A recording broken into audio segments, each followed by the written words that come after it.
gotta see what she want. You bumblecocks act like y'all can't get my comments and be like, "Hey, OG, your live ain't on." When the phone hang up, Joe, this is what you got to do to get the sound back on. Y'all don't tell no nigga that. That's pathetic. That's the fuck I feel. Let's get back into what I said I was gonna do a few minutes ago. Um, it's a song Biggie did Tupac on "Ready to Die." I hope it's not what I played earlier when he was in L.A. before he got killed. We finna see though. Rappers for a minute. Can we talk about the rappers for a moment? Let's talk about Tupac Shakur for a moment.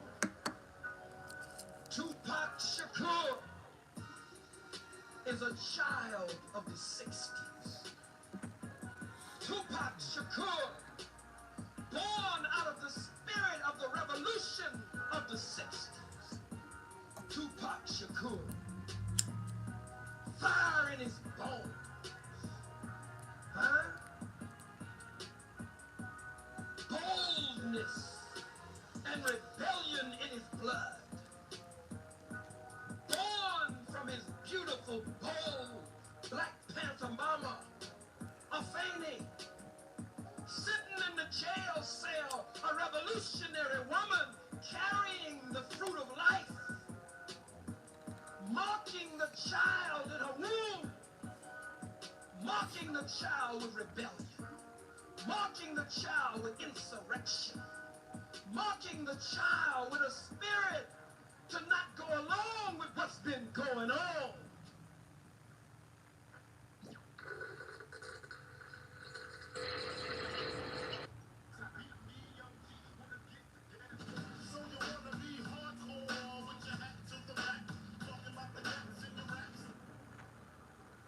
I was just bobbing my head. It just had Pac up there bobbing his head. Fuck it. Was Biggie's Machine Gun Funk?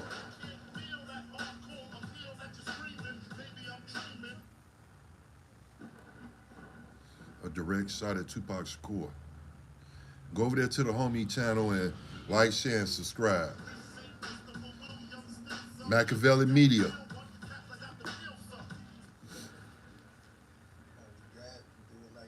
Only Gab can do it like this. YouTube, what up? It's your homie Gab, I'm in the building. And this is Machiavelli Media. Did Biggie Smalls diss Tupac on his first album, Ready to Die? I believe so, and Tupac did as well. On the album, Biggie had a song called Machine Gun Funk. And in this song, the very first line is, "So you want to be hardcore, put your hat to the back," talking about the gats in your rap. Let's do the history. Let's do the history for a second. Now, at this time, Tupac was just as famous for wearing his hat backwards as he was for wearing bandanas. Sure. Matter of fact, Tupac was wearing a baseball hat, the snapback backwards, before he was wearing bandanas. You see a gazillion pictures of Tupac with his baseball hat turned backwards. And at this time, he was the only hip-hop artist with his hat backwards that was kicking hardcore rap. Not the little pop stuff. I'm talking about hardcore hip-hop, guns blazing, all that. Tupac all day. With, yes, a gun for his logo. With the gats in his raps. Pac had a gun for a logo. That's not just my opinion. Tupac shared that belief also. I spoke with several Gab, Tupac play that boys again. that believed that Tupac believed that Biggie took several shots of him on his first album, Ready to Die. Now this is where, and this was a time when Biggie and Pac was supposed to be cool. Biggie was all about thug life, all about Tupac, up until the point when his first album dropped. When Ready to Die came out, right before the album came out, Biggie changed. I don't know what it was. And I also want to be honest. I want to say this. Y'all don't think that Biggie and Pac sat down and had this discussion like beef sales, controversy sales. But when you hear it, that's why you gotta play it again. It sounds like he said, you got a gun for an icon on your back. I know Big didn't say that about Pac, Joe, because on this video they just showed Pac with his head to the back, with the long jeans coat on with Tupac on the back and the gun going through. That's what it was. Initially, Puffy was supposed to be Biggie's manager. It was Bad Boy Management, and Tupac was supposed to help Biggie get a record contract. Somewhere down the line, Puff Daddy said, I'm getting my own record label. It's not going to be Bad Boy Management. It's going to be Bad Boy Records. And there was a change. I don't know if that was Puffy in Biggie's ear, but somebody pulled Biggie away from Tupac. You heard Pac say a million times, Biggie was talking thug life at first, and then Ready to Die. But nobody but Puff. Puff, you a fuck up, Joe. That's why I'm doing this Diddy shit, and we getting all the news, and we gonna put this shit together. Every day that I do this shit on Diddy is the downfall of damn near all black people that was in the industry that fucked under his tutelage. You heard there was supposed to be Bad Boy Management, I guess because they was under, I can't think of his name. And they was gonna have Pac helping Big. And that shit would have been raw, hardcore, number pocket Big songs to collab together. Man, niggas be fooled, Joe. Fortnite Chapter 7 is a vibe. I think there's something unique about this chapter. I would say somebody need to rape you in there, Diddy, but you don't like that shit. You need to choke the fuck out your stupid ass. Both are two of America's most greatest hip-hop artists gone because of you under your watch, bitch, nigga. God came out and he ain't mentioned Thug Life at all. Something happened from the demo process to being signed to the album coming out. But anyway, back to the lyrics.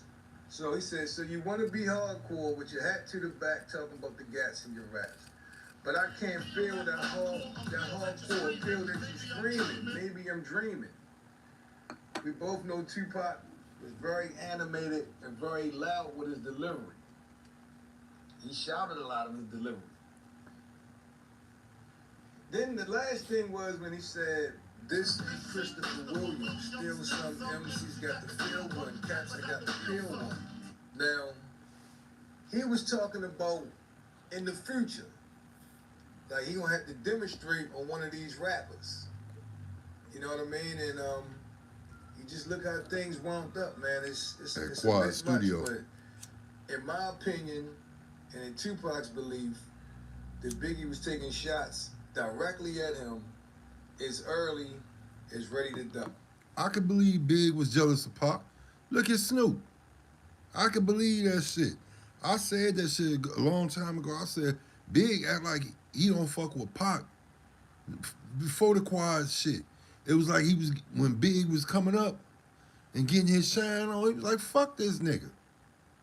He just stuck with it, just to stick with it. But at the end of the day, man, you niggas be fooled, Joe. Y'all fuck over some of the realest niggas and get them niggas killed because of y'all stupidity. Stupid as fuck niggas. And that's wild because, like I said, at this point, Pac and Big were supposed to be cool.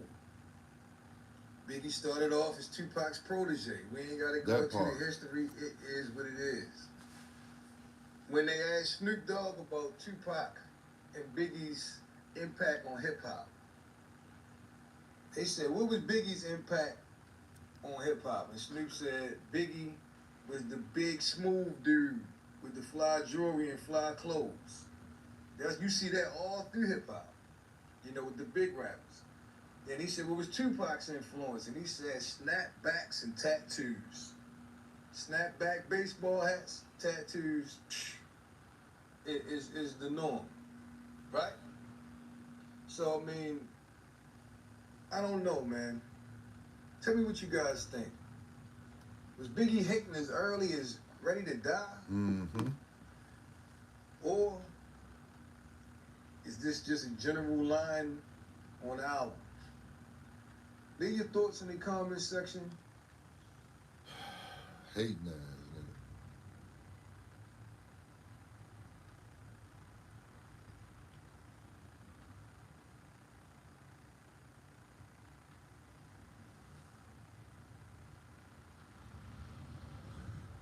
Man, Rico is back. I'm gonna take a brief pause from the Diddy shit in a minute. I'm gonna look at X-Man Rico Joe. Y'all go over to that brother channel, like, share, and subscribe. Hit that notification bell. Kanika Jenkins' mom found wandering the streets of Chicago. Naked? Unbelievable. Yo, y'all know what it is. Y'all know that it ain't Phone Them and Phone Them X. Kanika Jenkins' mom went viral yesterday for posting that video of her hot tune at the motherfucking screen. And then she topped it off with her walking down 89th and Ashland bucket naked. I'm talking about whole ass out. And she kind of showed me where some of that money went. You feel me? Her shit snatched. I ain't gonna cap to you for I'm watching the video feeling a little conflicted. I'm like, damn. I feel so bad for her. Like, she need help because I was just working in the mental health field. So I know what's going on. I understand what everybody else saying. I'm going to get to that in a minute. But I honestly believe it's a little bipolar schizophrenia going on right now. I seen it with a client I had named LaShonda. She acting the same way. But back to that body. Miss Jenkins, I ain't going to lie to you, baby girl. You got it going on. And it was sad that she also went viral because after everybody seen what was going on, I guess a guy seen her wander in the streets. He took her into his own apartment, and I don't know if he fornicated with the lady, but he had her in the bed, bucket naked, butt all in the camera, talking about, she's safe with me now, y'all, she good. So, you know, it's all funny. Damn, got them cheeks clapped. Mama. And I lost both my parents, so she needs some help, Joe. Y'all need to give Miss Jenkins some help, Joe. She's already been Straight up, Joe. I would say that's not cool. Y'all in the comment section. And I believe this is Kanika Jenkins, like her own daughter, coming back tearing her ass up. Like, regardless of whatever I might feel with the mental illness, like, this is a little deeper. Damn, she's spitting out her mouth. When you sell your soul and sell out for money, then you got certain things that's eating your ass. Hey, y'all go over to X-Man Rico channel. Check her out. She speaks about this incredible injustice, but still took the money. She spoke about how some of the money she took had to go out to this place and that place, and she only walked away with like $300K. But in actuality, the money she received in Illinois was tax-free. Illinois got like the 8th highest taxes in the United States, and she got that money tax-free. So I honestly believe whatever she had going on, you know, when you got all that kind of money, it's just like a motherfucker, like a rapper. You get rich, and then all your vices start to seep to the way you got all the millions and you ain't got no money. You know what I'm saying? Maybe she do need mental help. But at this point, I'd honestly believe it's Kanika Jenkins coming back, letting her ass know, mama, you fucked up. Get in the comment section and let me know what y'all think below. I wasn't even going to do the story until I see how everybody else trying to spin the narrative. I'm gone. Thanks for that, X-Man. Y'all go over to X-Man Rico channel, like, share, and subscribe, Joe. I had to play that because she's from the city and her daughter was found deceased in a freeze, a hotel in Chicago. And I feel like y'all, whoever seen this video, man, motherfuckers reach out and try to get that lady some help, Joe, because she needed, Joe. From what I just saw, y'all go over to X-Man Rico channel and y'all be able to see what I saw. Not cool at all. And at the end of the day, rest in peace, Kanika. But this is not right. 89th and Ashland, y'all don't, who all out there far away, y'all don't know where 89th and Ashland is. But trust me, the people from the city, they do. And that's not cool. And it's cold as fuck outside. And she outside walking naked. It's like a Sherm how niggas think they learn to fly. That Sherm boy, that wicked stick boy, that boogie, that L Boogaloo. That shit'll have you doing some crazy shit, Joe. And then you in the house with a nigga, he got you naked tying your shit off. Raw. Don't know what he got, none of that shit. Man, get that lady some help, y'all. Back to this, I'm going back to Machiavelli Media with the homie Gab, Craig, Mac, shocking truth about Tupac and Biggie and who he wanted, I guess, side he was on. To keep you covered. Yeah, whether it's on your car insurance or taking a break from being the auto tune. Let's talk about the rappers for a minute. Can we talk about the rappers for a moment? Let's talk about Tupac Shakur for a moment. Tupac Shakur is a child of the 60s. Tupac Shakur, born out of the spirit of the revolution of the 60s. Tupac Shakur, fire in his bones. Huh? boldness and rebellion in his blood. Born from his beautiful, bold Black Panther mama, Afeni, sitting in the jail cell, a revolutionary woman carrying the fruit of life, mocking the child in her womb, mocking the child with rebellion, mocking the child with insurrection, mocking the child with a spirit to not go along with what's been going on.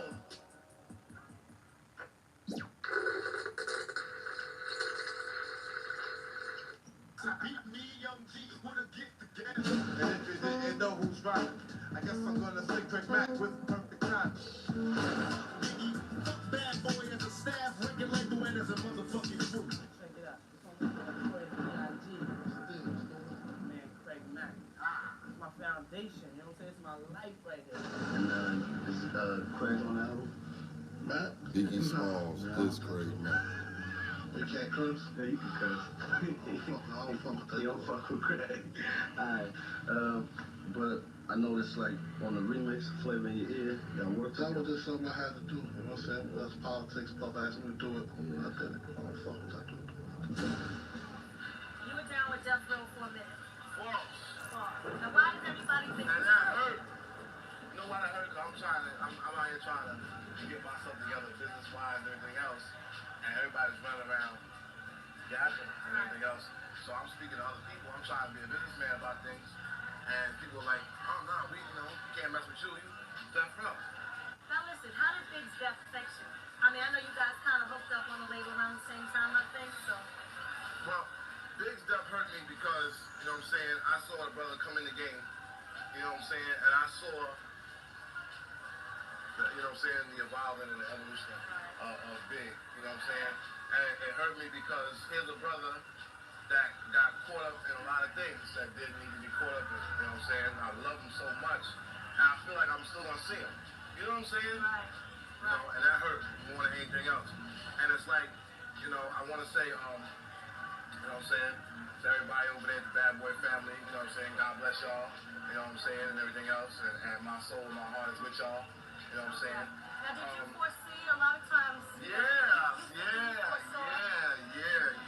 I mean, did I want it to be my man Big? No. Did I want it to be Pop? No. But did I see it? Yeah, I saw it. You know what I'm saying? And I saw it because I saw the way it was headed. You know what I'm saying? I mean, everybody with a little premonition saw what was about to happen. You know what I'm saying? Right.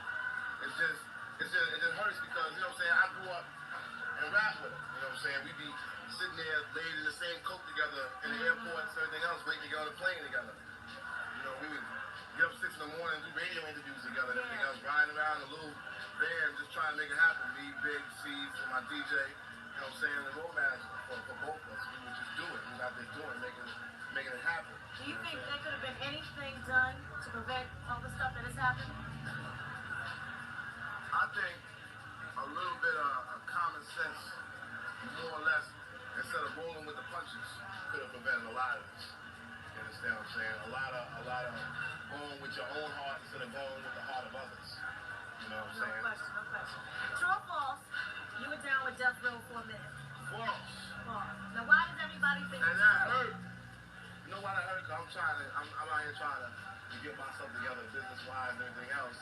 And everybody's running around yapping and everything else. So I'm speaking to other people. I'm trying to be a businessman about things. And people are like, oh no, we can't mess with you. You Death Row. I'm like, no, that's not the case. You know what I'm saying? That's not the case. Please don't get caught in rap propaganda. You know what I'm saying? But I met Suge. You know what I'm saying? Suge's a good brother. You know what I'm saying? A lot of people run around saying this and that about him, and he's getting into this and everything else. But I go on what I know from the people, how they treat me. You understand what I'm saying? And the brother showed me nothing but love and respect. How did you manage to hook up with Eric B, the infamous Eric B? All right.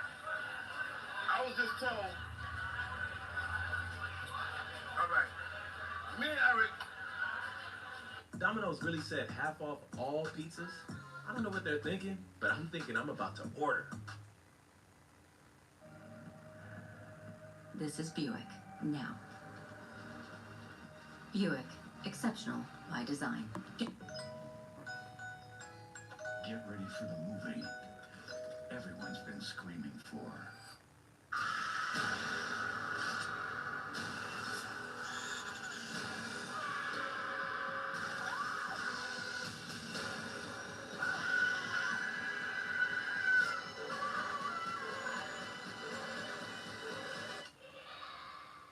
Oh no.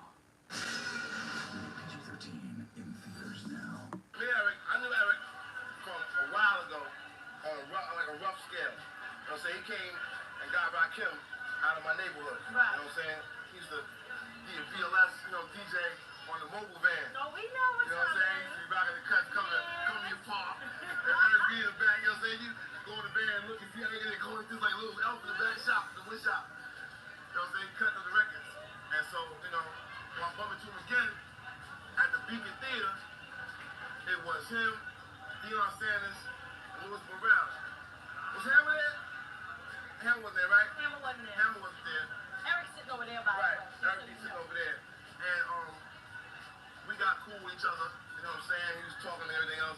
And then he saw me perform at a show at a small little warehouse in California. I was like, yo, what you doing here, man? I'm like, yo, man, I gotta make some money the best way I can, but I'm still doing my shows and everything else, trying to make it happen. You know what I'm saying? And he was like, yo, what's your situation? I said, it's a shaky one. You know what I'm saying? I'm trying to put it together, but it's like, you know what I'm saying? It's hard. I need some kind of, Right. He was like, yo, here's a number, hit me up, blah, blah, blah, blah, blah. You know what I'm saying? And we make sure it happens. So he got on his mans. You know what I'm saying? First person he introduced me to was Suge. You know what I'm saying? And I was like, yo, Craig, man, I ain't got to say what it is, boom. You know what I'm saying? He's like, yeah, Craig a little cool and everything else. There was a couple other places. You know what I'm saying? Then We gonna get Eric up in right, here. yeah, we gonna get Eric up in here. We gonna get Eric up in here. So, you know what I'm saying? We turn around, and Eric gives me the call back and is like, yo, it's time to do it. You know what I'm saying? I got a super crazy deal. I'm sitting in a good seat. We can go in here and bang this album out and be ready for the people by the summer. I was like, word, and we talked on the phone back and forth. And Eric saw me at a real crucial time in my life. You know what I'm saying? So God bless the brother. Okay. You know what I'm saying? Because he really came through better than a lot of people would have, came through. You know what I'm saying? I appreciate that and love you for it. Well, I love you for it too, because I'm glad the both of y'all back. You know what I'm saying? And we got together, you know what I'm saying? He sent the plane tickets over. I did some of the album in New York, you know what I'm saying? But then I flew back over to California. We got in the studio. Studio was right across the street from the hotel. It was hotel studio. You know what I'm saying? Sometimes back in 2-3 joints a day up in the studio. You know what I'm saying? Put together the album, and here we are. I got with somebody, you know what I'm saying? I'm not going to say their names. I'm just going to say somebody that wanted to do another album with me. So I said, cool, I gave him my price. And the price to me was low. And you're supposed to give me the money. And I go in the studio and I start banging out. So it came to me and was like, yo, I can only cut you a third of the money I'm supposed to give you. I said, you know what, man, I want to do these songs. You know what I'm saying? If you're going to do this, that, and the third, let's do it. You give me the money as we go. You know what I'm saying? I'll take a third again. I'll take a third again when we finish the actual recording of the album. Nothing happened. No money. So I stopped recording. I said, I'm not going to be an idiot and sit here and do all this stuff for everybody, and I'm not going to see anything from it. Next thing I know, money comes, with this bullish mafia mentality with him and his goons and all that stuff like that. Talking about, yo, you owe us an album. And I'm like, this is my first, but I don't owe you shit. You owe me money. You know what I'm saying? So if you can come up with the rest of this dough, if we can come up with the rest of the album. No dough, no records. That's it. I don't think you know what you mean when you're saying that, man. You know what I'm saying? You know what type of dude I am. You know what kind of muscle I got. You know what I'm saying? Right now, you need to be in the studio. So I said, all right, meet me up there at 7 o'clock. And I went and got one of my gunmen. My man, I'm not going to mention his name either. He came with me up there.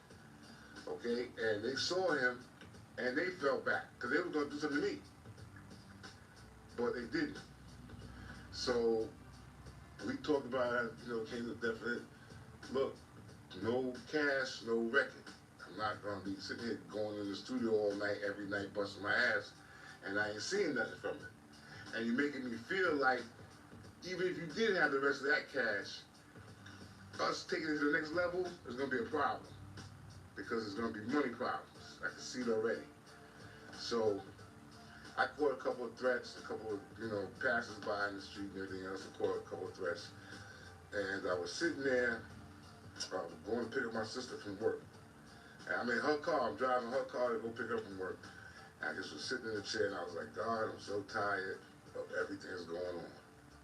I was in my sister. I called my sister because we've known each other for so long. You know what I'm saying? It's like brother and sister, you know.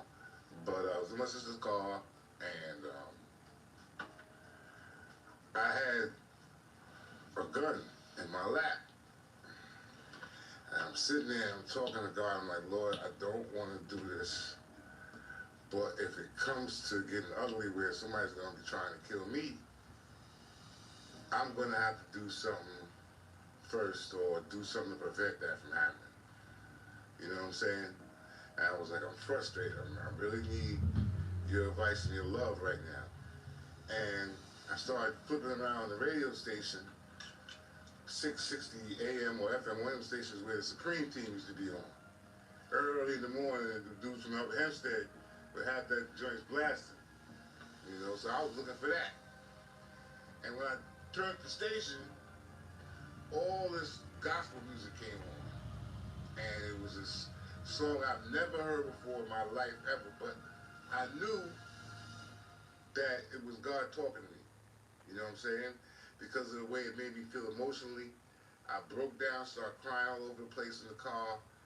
And I'm sorry. I was thinking about trying to do this to somebody. Because it was really in my heart to kill him. You know what I'm saying? I was going to do it. But I knew in my conscience also that that's not the right thing you're supposed to be doing. That's Craig Mack take on that.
y'all.